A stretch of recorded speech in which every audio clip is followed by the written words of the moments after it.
Are you ready to listen to a podcast? Here comes the Playhouse Podcast, thanks to Bradshaw and Bryan Law Offices. Find, subscribe, and listen. There's a certain generation that is okay with stalking. When you're out at a club and you see a fly girl, do the creep, and do the creep. A new study shows that millennials and Gen Zs, they have a pretty relaxed attitude when it comes to people stalking them online. It's more flattering and less scary if you find out that somebody is checking out all your photos, seeing where you're at, checking your location. Is stalk the wrong word there?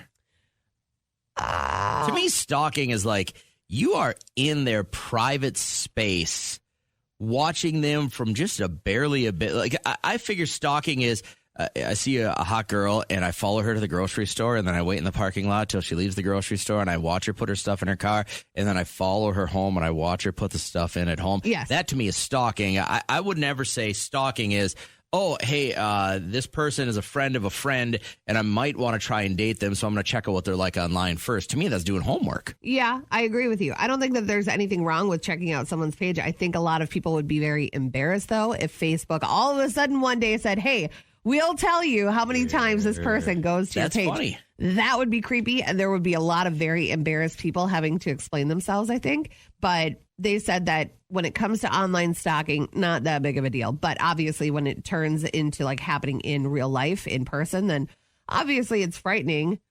I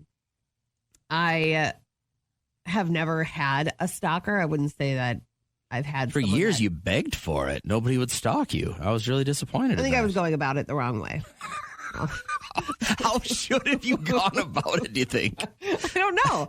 I should go back in my mind and see what I did wrong. No, I'm just kidding. If you feel like living the glamorous lifestyle you do, I can't believe more people aren't super interested in seeing you at all moments of your life. I know this, and I was puzzled as well. But listen, obviously we have to use this microphone for good, not evil. So if somebody is doing that, you feel like someone's doing that, stop. contact If you're the taking authorities. this, this isn't a personal attack at anybody. It's just the fact that Kat was begging for somebody to want to pay attention to her for the better part of a dozen years, and then nothing. And she would come in every day going, God, what does it take to get a Still stalker? nobody.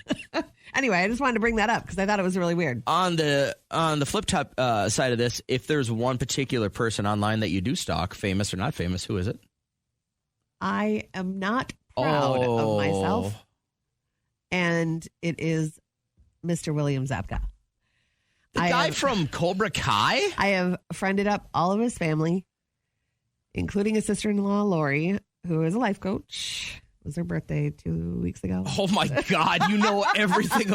This is... Listen, I feel so embarrassed even saying that out loud, but I know I'm not the only one that does that. Have you private messaged him? Never. No. I just see, like, if I go on Instagram and I see that pink circle around his story and I'm like, oh, my God, he's got a new post. And then I got to check it out. He's so hot. He's so hot. He was my screensaver for a while.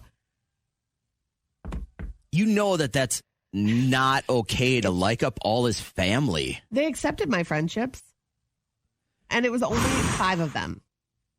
So you're now... I got the whole Zabka clan. Follow him. Hey, let's do this. Why don't you send him a message? But do it in a professional manner. Hey. But the thing is, I'll break the ice with the fact that I've gone to dinner with Sensei Kreese before. Or you could break the ice with, hey, I'm part of a nationally syndicated radio show that would love to have you on to talk about your Netflix juggernaut. It's just like any media message. This one would be like, oh, this girl is like, I'll let my guard down a little bit because she knows one of my co-stars. And she stalked all of my family, and this is But that's why I wouldn't have him on, because you would tell him that and scare him away. Oh, and then that would ruin any future with him. No, that would never lead the interview. I would never lead the interview with that. That would be the capper. That would be the like, hey, we're getting into the 5-minute range. I don't know if he wants to hang out any longer. And I would go, hey, by the way, my co-host here has liked up and befriended your sister and knows everything about her. Sister-in-law. And my co-host here is now friends with your parents on Facebook. How do you feel about that? If you don't get a click there, he's probably in for the long haul. Might be flattered by it. You might have a chance. Maybe. Derek who? I know you're not really up on this. You had some Real Housewives to watch last night, so you haven't done the work for Valentine's Day yet with your husband, Derek. So I went ahead. I jumped on ChatGTP real quick and had it write a love poem to your husband. Well, thank you for doing It took less than 15 seconds for it to pump out this love poem. I want to get your thoughts on it and whether or not you can have it. You can frame it real quick. Okay. And or recite it to him. Maybe since you have the capability of broadcasting, you could just cut it with some sexy music behind it. Sure. Here's what Chat GTP gave me when I put in, write a love poem from Kat to Derek. Oh, Derek, my love for thee is as strong as a mighty oak tree. You are my sun, my light, my guide. With you by my side, I cannot hide. From the moment we met, my heart did sing a beautiful song, a joyous fling. Your love, your smile, your gentle touch means so much. I cannot express how much that sucked. You are my rock, my support, my friend. In you, my love will always bend. Yep. Is that a flaccid joke? You make me laugh. You make me smile. With you, I feel I've been worthwhile. Okay. I thank the stars above for each night for bringing you into my sight. You're my everything, my heart's desire. You set my soul on fire. Mm-hmm. Oh, Derek, my love for you will never fade. With you, I feel like I've made the greatest love, a true connection. With you, I've found my true affection. I love that. Let's go back to the stars because I've been with him for like a total of 15 years. And for that amount of time, I've been talking about how badly I would love a date night at a planetarium or for like him to do to Laser find, Floyd? That would be so awesome. No. Oh. For him to find maybe like one of those NASA grade telescopes so I could just stare at the stars. I'm a space freak. I love it. It would just make me so happy. Loser! And we got into an argument on Sunday as we were driving to our family Valentine's because on the side of 394, he was like, oh, Wolf Moon Buffet. Wonder what that's about. And then he just stares straight forward. And when we were in Florida, there were Golden Corral buffets at every they're everywhere. exit. Yeah, they're all I've over the never place. been to Old one. people love them. He only has fond memories of them, and he is upset that I haven't made it happen for him to bring him to a Golden Corral. So he said if I bring him there, he'll take me to the stars. And I don't believe him. Every major university has a giant telescope as part of their science program Yes, that you I could know go this, but watch it's anytime, the right? effort of somebody putting in and saying, hey, you leave this day open because I am going to take you somewhere special, somewhere that you've wanted to go for a decade and a half. Valentine's Day in Minnesota, you want to sit on a roof in 9-degree weather and watch the stars? You know how many Chinese buffets I've brought him to in the past decade and a half? Many. I don't need to bring him to a Golden Corral. Why can't so you just he do what he go likes? Full gluttony. I just want to see the stars up close. That's it. That's all this girl wants. Google it. Google what? You can't Google Chinese buffet. What are you talking You about? can get the same thing off of Googling our solar system or stars in another solar system. You can right on your computer. Same. It's the exact same. Your eye sees the exact same thing. I need the magic. I want to see a satellite go by. I want to see things that you can't see with the normal naked eye. Are you telling me that. you can't type in watching a satellite go through space? And watch it on my computer? Same thing. Barf. I want to go somewhere. Take me somewhere. Take me to the stars. I feel like a rom-com, but I have to, in order to do that, bring him to a buffet. You're the most needy human I've ever known. I just want to see the stars. You should call him and ask him why he hasn't. Because it's stupid. It's not stupid. It's not stupid. A lot of people enjoy looking at the stars, stargazing. Did you spend any time last night watching the State of the Union address? I did not. I had stuff to do. Tell everybody what you did instead. Instead of paying attention to the state of our country as a tax-paying middle-class citizen, you decided to... I decided to use the big mouth filter on the movie The Rock. No, that one. You're such a I dork. did that. And my Sean Connery. Listen, I'm not going to turn this into a political debate because, number one, I don't care who you like or don't like. I don't care which party you're affiliated with. But I think we can all agree that our current president lacks a funny bone. Madam Vice President, by the way, Chief Justice, I may need a court order. She gets to go to the game tomorrow, next week. I have to stay home. Got to work something out here. So I'm used to those jokes. That's like how my dad delivers jokes. So It's a Greg joke. I kind of chuckled because I'm used to it. A couple of things that struck me. I watched a little bit. Number one, I think he really cares about our country. Mm-hmm. I think he wants us to do well. So I got that out of it. The other thing, though, is like, I think this is why the rest of the world looks at us like such a bunch of knuckle draggers. You know how many times he was stopped by people yelling, liar, fake, it's your... I mean, somebody got up. He was talking about fentanyl overdose, and somebody screamed, it's your fault. It's this over man's and over fault. again. And I'm like, that man did not put fentanyl in your kid's hands. Yeah. You know, like, I get it. We have a problem, and I get that somebody has to be held responsible, but I'm almost positive it's not his fault. Yeah. Almost positive. And that problem did not kick in the last couple of years, by the way. It actually was the worst it was ever 6 years ago. It made me sad that there's not more united in the United States of America, right? I just that's what I took away from the whole thing. And I'm like, well, why does it have to be so divided? Yeah. Why do you have to vote one way, hate one guy, love another? Why can't it just be like, hey, he's probably doing some things okay. Yeah. I really wish he'd do something the other way. And what bothers me the most is that the people that are the most passionate about hating or loving where we're at right now do nothing about it. Yeah. You don't do anything. You probably don't vote. And they have a lot to say. They have a lot of signs. They put stickers on gas pumps. But it's like, I didn't hate everything that Trump did, but I didn't like a lot of stuff. And I don't like a lot of stuff Biden does, but I don't hate a lot of stuff that he does. And if you love everything 100% about a candidate, that's weird because nobody does. The worst part about all this is that nobody wants this job. And he has it. You cannot do this job. If you are upset about the moves that he makes, the pressure that is on one person's shoulders is immense, and you will never be able to grasp that pressure. And to be so disrespectful, like you said, off air, to yell at the president of the United States during the State of the Union address is just, it's not a rally. It's not a rally. A couple cool things. I love his stance on union, obviously getting teachers paid more, getting cops better trained.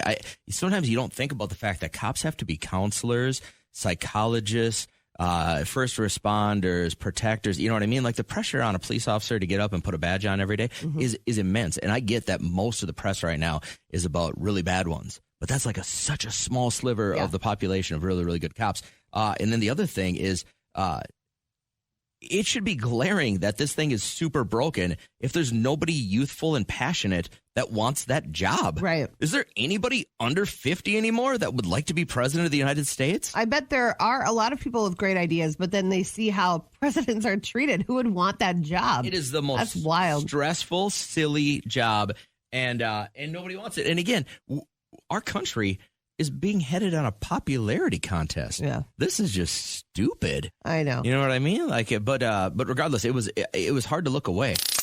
What it do, Kat? How we living? I am better than you. Getting thrown off your axis. I'm not understanding why you have to park in the same spot or your day is ruined. I'm in the same spot. Then why did you steer that man? It's not the same vehicle next to me. That's the problem? I'm a creature of routine. I guess so. You come in. Did you kick that door in, by the way? You scared him. He was doing the news and you scared him. Guys, here's the deal. For almost 20 years, I've parked in the exact same place. Oh.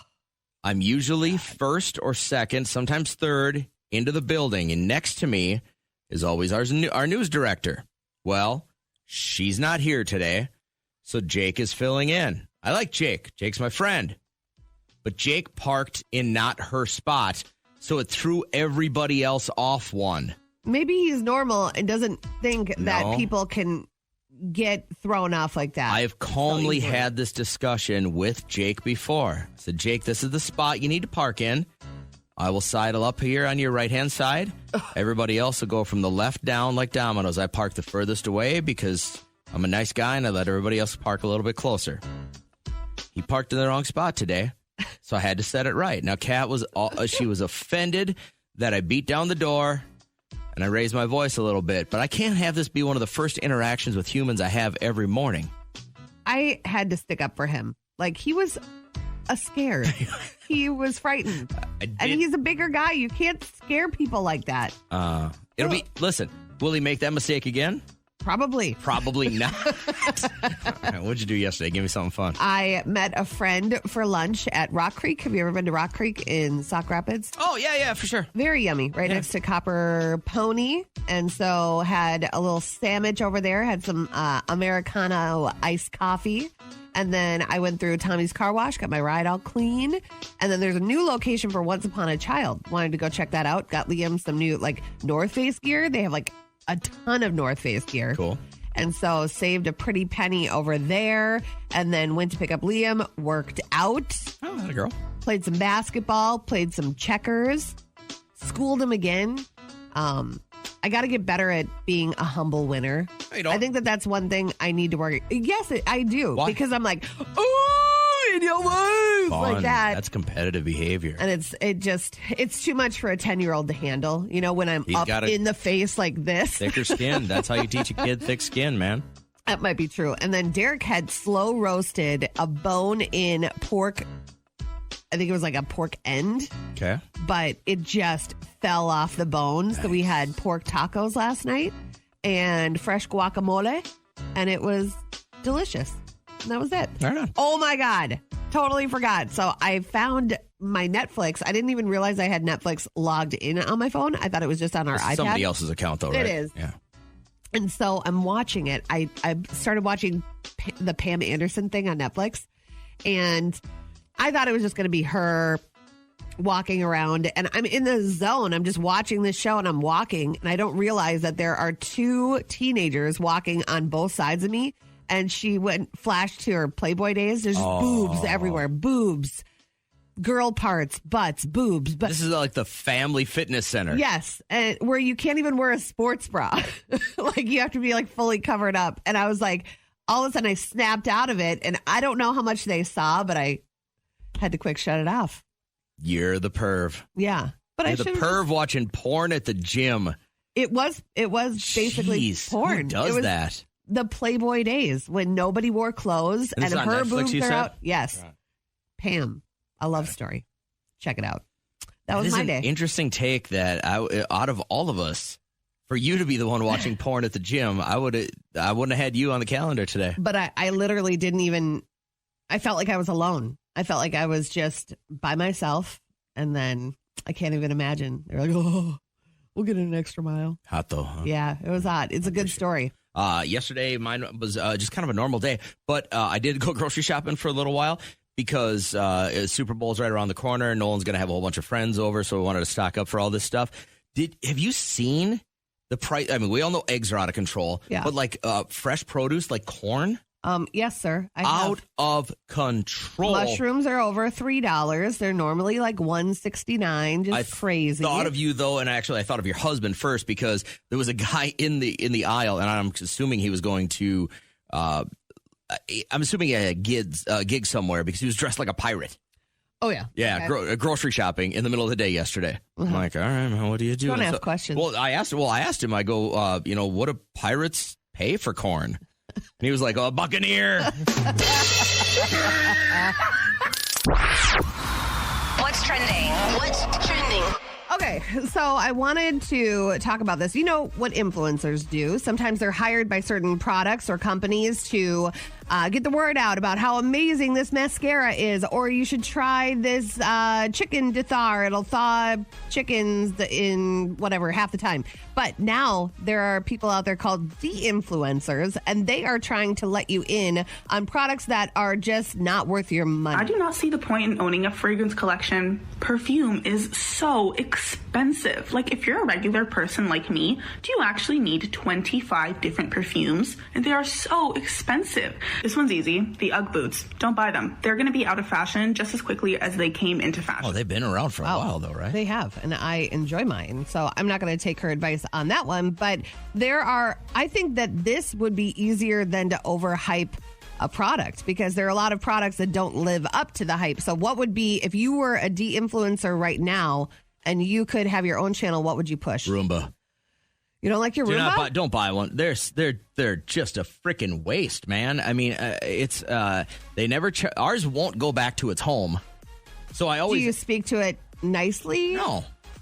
It's called Maybe ours is Millie. She's gone wrong. And Millie she'll go around and she'll do her whatever 60 minutes of vacuuming. Yeah. But then like it's this constant maintenance on this thing, and ours never goes home.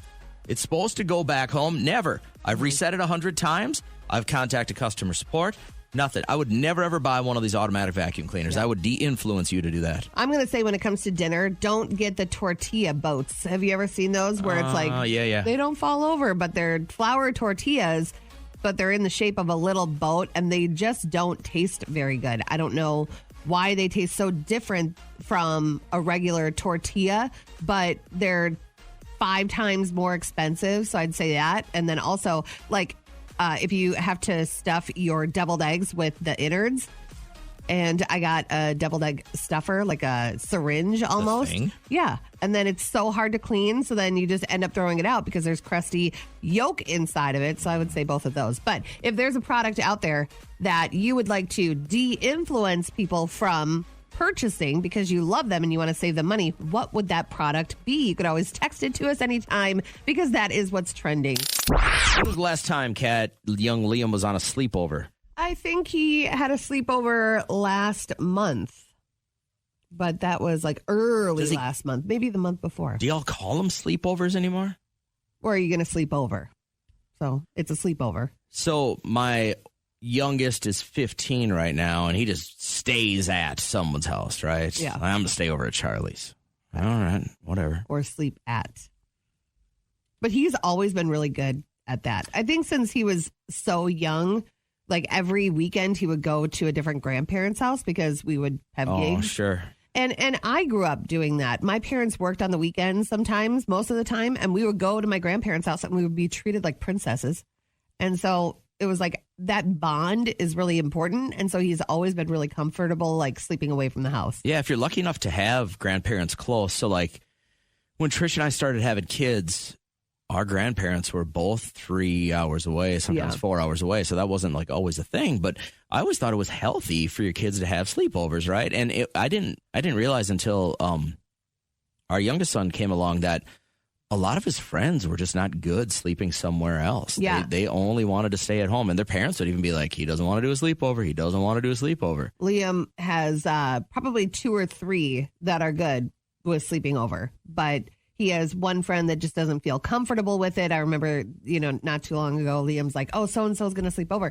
And then I remember his mom kind of telling me he's not comfortable with that.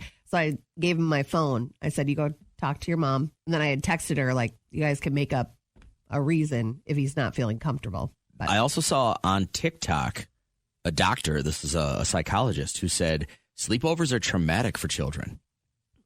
And you shouldn't have your kids do sleepovers. And so I was like, I always look at that stuff kind of, cockeyed going, I only know. felt uncomfortable sleeping over at like 2 friends' houses. One, her house was really dirty. I remember like not feeling clean.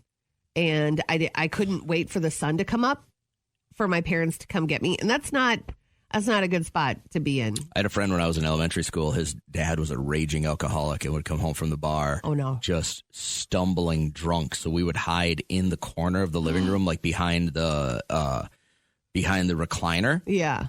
Knowing that he'd come home and he'd probably try and make himself some food. So his thing was, and he was like 8 or 9 at the time, he knew he had to stay up after his dad. Yeah. And his parents were split, but he had to stay up after his dad because his dad a lot of times would start the oven or start the toaster oven and lay down, fall asleep, pass out, go to the bathroom, pass out, stuff like that. And he knew he had to shut off all the stuff after his dad. That makes me so it was sad. But I remember being scared that if he saw us watching from behind the recliner, that he would get really pissed. And I never had any indication that he was a violent guy. Yeah. But I always, you're scared when you see adults like kind of out of control drunk. You always get a little scared. But I remember staying over there the one time and then being like, no, why don't you stay at my place from now on? It's a little bit more of a controlled environment. So I just thought I'd ask you real quick, but are your kids still doing sleepovers? And they're run the gamut. The comments on Facebook, so many people, nope, my kids don't feel comfortable do it. I don't trust anybody else with my kids, to absolutely my kids stay at somebody else's house almost every weekend. Talking about sleepovers real quick, and the reason I brought it up is that I saw a doctor, a psychologist on TikTok saying sleepovers are overly traumatic to children and you should think about avoiding them in the future. And I guess I've never thought of that, sending all my kids to other people's homes. I mean, I don't send them to strangers' places, obviously, but if they had friends and we knew their parents, I had zero problems. I thought it was good to get their social skills advanced, get them out of their comfort zone a little bit and stuff like that. But my youngest son, Nolan, has got a lot of friends that he has one friend who really doesn't like dogs or cats. Yeah. So he doesn't come over. But he's had a bunch of friends that just didn't do sleepovers. And they would be like summer baseball friends. We'd spend the entire weekend with them, or it'd be a late practice. Hey, do you want to sleep over? We're having a bunch of kids over. No, thanks. I'll come over tomorrow morning. Yeah, Liam's main friend, he is very much not into sleeping outside of his bed. And I get it. Now that I'm an adult, I don't like to sleep anywhere but my bed. Oh, that's different when you're an adult because you have creaks and cracks and stuff like that. But he has a few friends that are so good with it if we ask them if they want to sleep over. But it's been a while since we've asked somebody. But Liam is always like, why don't people like to do sleepovers? I'm like, I don't know. I don't know if it's a thing. I was never at home. I literally was never at home. We would plan whose house are we going to stay at next? And then just kind of like house jump in the summer. So I grew up with a father who was a Green Beret and then involved in the intelligence community. So getting away with something at my home wasn't a thing. So I didn't have a lot of people stay at my house. But if we were trying to smuggle booze or weed or something like that at another friend's house, it was a much easier thing to do. So I stayed over there a lot. Hello, Naomi. How are you? Good. How are you? Hi. So your text was crazy. And it I think what I said maybe sparked your text, where I remember one sleepover was maybe under the traumatic category because I woke up and I was like feeling gross. I didn't feel like the couch was clean. I felt like maybe like spiders were crawling on me. I couldn't wait for the sun to come up. It was not a good experience. Can you explain your text to everybody? We saw it and it took our breath away. Tell everybody what you told us. Okay, so in elementary school, we had this girl in our class that all the girls in my class kind of bullied her, and I always felt sorry for her because she had, like, this really bad backstory, like bad family. So it was her birthday coming up, and she had sent these invitations out to everybody. She put them in everybody's locker, and everybody was like, "Ugh, we don't want to go to her house." And I'm like, come on, you guys, let's just, give her a chance. Let's go over to her house. And so we went to her sleepover, and we were all sitting on the floor. They lived in a trailer house, and it was fine. I mean, you could tell they kind of like cleaned up for it, but their house was still really dirty, and like her grandma that had a bunch of health problems lived with them, and et cetera. So we're in the bedroom, sitting in the middle of her bedroom floor with a Ouija board.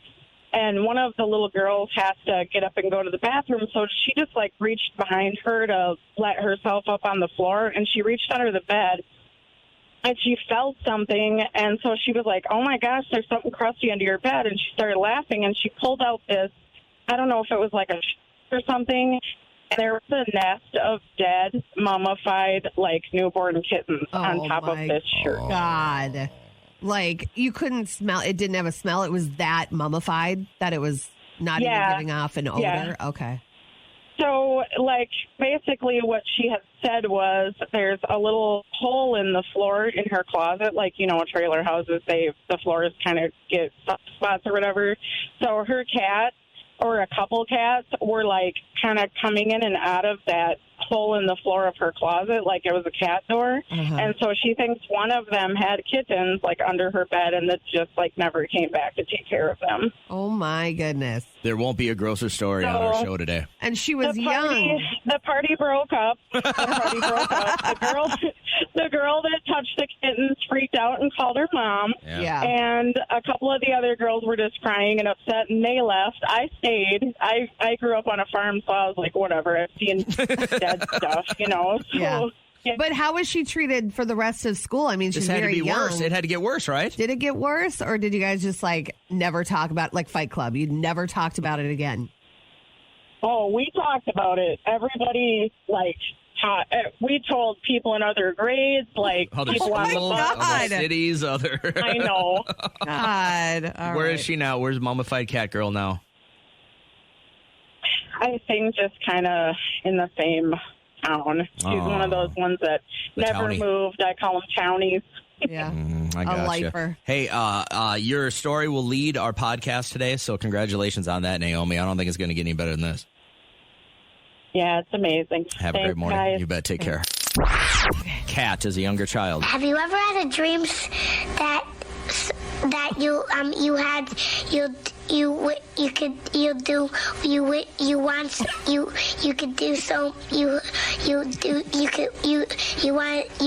him to do you so much you could do anything? Absolutely. Every day. Every day. So I wanted to just throw this out there because the other night I had this nightmare again, and Derek's like, you should draw a picture of what you see in your dream and see if anybody keeps having these dreams, because I have had this dream for going on 4 years, and it's probably once a month. How do you feel when you wake up? I feel upset. I feel like nervous. My chest feels really like uncomfortable, like if you're stuck in a McDonald's tube. That's what I know that feel feeling. like. Thanks. Because all of my nightmares, they end the exact same way in the same house that I go into. So I'm in a city, and all of a sudden there's like this dilapidated house, and it says "keep out." You can see the picture. I drew it on Facebook. Looks amazing. And then You're quite the artist. it's for sale. So I'm like in the market for a house, and the realtor's like, well, yeah, you can go in and check it out. And once I walk in, there's this huge staircase right in front of me, and I start walking up it, and there's just this ominous feeling of things moving and doors slamming in my face. And then there's like this strange girl that lives in the attic, and she'll like hang her head down. She's like, hello. And she kind of looks like she's like albino, almost like really white skin, like really light eyelashes, red eyes. And then the bedrooms are haunted, but I'm forced to stay there overnight just to see, like, the realtor's like, why don't you try out the house overnight? Like a test drive that's of a normal. car or something. Right. And I'm like, okay. And I stay there, and my blankets get ripped off me, and I try to get up to use the bathroom, and the lights are shutting off, and I'm being pushed around. And then finally, I end up trying to help this guy that's stuck upside down in the chimney, and he's been there, he says, for years, and nobody has come to help him. Poor guy. But he's still alive, and he's not skinny or anything. He looks like he just fell in. And I was like, let me try to help you. And as I'm tugging on him, this witch or whatever she is, like this ghost, pushes me in. And that's how I end up every You single spring out dream. of bed, you're in a cold sweat. Upside down in a chimney. The walls are closing in on me. What does it mean? Ugh. Holy It's balls. like every month. I hate it. And I don't know, am I eating too much cheese before bed? Somebody out there is trained. Isn't your brother-in-law a shrink? Can't he tell you what this means? Yeah, but he's not a dreamologist. I Like think we I used think- to have Lori Lowenstein on, or Lori Lowenberg. Lori Laughlin No. used to come on the show and talk about dreams with Yeah, us. Becky did not. Yeah, I was like, what up, Beck? Lori Lowenberg. She was a dream analyst, and she would tell you, but I was just wondering if people have had like reoccurring dreams, and what are they? I can remember my dreams like crazy. I had one for years that I struck out with bases loaded. Ooh. Like that was a thing, because it's a high-pressure situation, but as a kid, if you're growing up playing baseball, you play with your friends and you set it up. All right, bottom of the ninth, World Series. We're down by 3, full count, bases loaded. I step in and I get a fastball down the middle. I hit a dead center field after I call my shot, right? Mm-hmm. Like I'm in that situation, but I go down and I look like a schmuck. Yeah. After missing a ball by about 3 feet. I had that one You're that for guy. years when I was playing ball. So I do remember that, but I haven't had like a really either good or bad reoccurring dream for a long time. Now that I think of it. Posted underneath my photo on Facebook. She says, I've been having the worst reoccurring dream that a bear is attacking my husband. Ooh. It's horrible. Cocaine bear. Yeah, those are a thing. Maybe he's doing a lot of cocaine and the bear wants to eat him. Tasha says, yes, I'm stuck in high school. My senior year, can't graduate because I don't have enough credits. Oh, That would be a nightmare.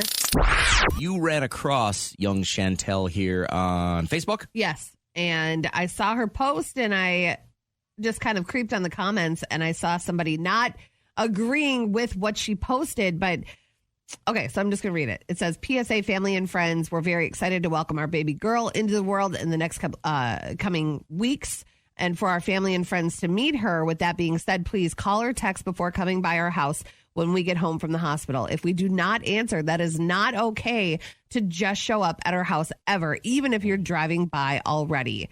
And then in parentheses, yes, you'd think that this is common sense, but it's hard. It's a hard concept for people to grasp. We love all of you. Prayers for a safe delivery of our Allie girl to be healthy. We're greatly appreciated. Please and thank you. And then so I scrolled under with the comments and somebody posted that Stephanie Tanner where it's like, how rude, and I'm like, it's not rude. This is a mom that knows how to lay down guidelines. And I appreciate that. A lot of moms just get so uncomfortable in situations with their kids. I don't think they think that far ahead. I mean, you're having a baby, man. Your life is going to change. Who thinks that far ahead to say, hey, if you're a family or friends, stay the hell away for a while? Who does that? There was a situation I was in with Liam where he was really young and he was getting his lungs weren't just they weren't the best. And I remember feeling so out of control because I had some family that they picked him up when I left the room. They picked him up out of his car seat and they were passing him around. And I remember feeling so out of control because nobody asked me if they could touch your hold stuff. him and touch his face and cuddle him. And I was like, I didn't want to be rude, but I should have been. I should have been like, that's my baby. You give him back. And so I understand this. But I wanted to get her on the phone. So this isn't exactly going the way you planned, huh, Chantel? Everyone is taking it so personally. Everybody, like my mom, my grandma, and I just want to explain, this is my personal journey. This is, and this is how we're going to handle the baby. I just don't want everyone dropping by all the time. We have such a big family, and unless we organize it, and it's just going to be too much. Girl, this hits so close to home. You don't even have to explain it to me. JJ, off the air before we called you, I'm just going to tell you that he thinks that you have too many rules. Everybody has babies. You're making this above and beyond. Why so many rules? I mean, why can't you just, nobody's had these rules for the last 500 years having babies. Why now? Because, nobody's had my family, and everybody's got a different idea of what you're supposed to do with the baby. Everybody's got their own, and they really love to share their opinion and then fight with each other in front of me about what's right and what's wrong with the baby. It's too much. Well, that would get old real fast. I personally, I don't think there's anything wrong with you putting that out there. Enjoy the start to motherhood. And I really hope if you lean on them, call them for help, that they don't give you any grief, oh, now you need us. Oh, I hope that they're easygoing on you. This is a big deal to become a mom. So good luck. Yeah, thank you guys. Do me a favor, recap for everybody. If you're just joining us right now, we just got off the phone with Chantel, who Kat noticed her in her Facebook post, and it was kind of like this, hey, we're going to have a baby in a couple of weeks, stay the hell away thing. Basically, it was just a PSA for family and friends. We're about to give birth any day to our daughter. We're excited to meet her. We're excited for you to meet her when it's time. And then it says, please call or text before coming by the house. If we don't answer, that's not okay to just show up, even if you are already driving by. And then, so I messaged her. I said, would you like to come on and explain why some people below are calling you rude? And so she said that even her mom and her grandma, they're upset because the message is for everybody. This is now a journey that you and your baby daddy are on. And it's very exhausting. It's overwhelming. It's beautiful. People have been having babies for tens of thousands. So of what? years. What would you prefer? What would you... I prefer that if somebody came over, I just went, hey, how's it going? Thanks, my baby's sleeping. I'll see you later. I mean, good Lord. I mean, you're literally going out of your way to telling your family, stay the hell away. You can come around when I say you can come around. I mean, this is just... says, dang, why is JJ so offended by somebody protecting their space, mental health, after giving birth? You're not protecting your space. You're not standing there with a shotgun letting nobody in. You're just you're making rules to take any spontaneity out of life whatsoever so it can completely get... Part of life is things not going your way. Brooklyn says, I think vocalizing personal boundaries is very important when it comes to your children. Sorry, JJ. I'm a cat on this one. Thank you. Joe, what are you thinking about this whole thing, man? I appreciate you holding. So I have 2 nephews now. And with the first kiddo, it's always like the kind of helicopter parenting. And I felt some kind of way when I was told, like, hey, you got to kind of back off a little bit. But I just got to realize that, like, it's not about me. It's about the mom. It's about my brother, like, and just really respecting their boundaries on that. Yeah. I felt really upset about it, and my mom felt all kinds of crazy ways about it. But how did they tell you, Joe? How did they tell you we don't want you around here anymore with the baby? It was more of a, hey, we're going to just take time to ourselves. So they were a little more, like, calm about it. There wasn't necessarily the laundry list of, like, hey, don't come over. But it was like, we want to have some time for us and the baby to, like, create that bond that is so important. Yeah, but Joe, why were you so hurt about that? Like, that just doesn't that mean to you, like, oh. Right. No, I totally understood it, but I was still hurt because, like, that was my first nephew, you know? Like, yeah. I wanted to meet them. I wanted to also form that uncle-nephew bond, which I know is not it's not as important as that, mother-father bond. It's very important. Who are they going to come to buy booze from when they're 15? Well, 15 is a stretch. So 14 then, whatever. I know what you mean. So, Joe, let me understand this. They have to have time to create a bond, which has never been done. You know, what's crazy is when our parents were, born and then they had us. I remember specifically seeing pictures of my mom hanging this giant scroll on our front door that said, here are all the new rules because we had a baby that we need to spend time with. Why are you so upset? And there was a bunch of my family members that didn't follow all those rules, and it ruined me as a child. And my parents' boundaries were so taken advantage of. So, Joe, now we have a reason why he is the way he is. What are we doing here, guys? It's like everybody's looking for a freaking problem. The Playhouse Podcast is made possible thanks to Bradshaw and Bryan Law Offices. Catch the live show weekdays from 5:30 to 9 on 104.7 KCLD. Now, share this with a friend.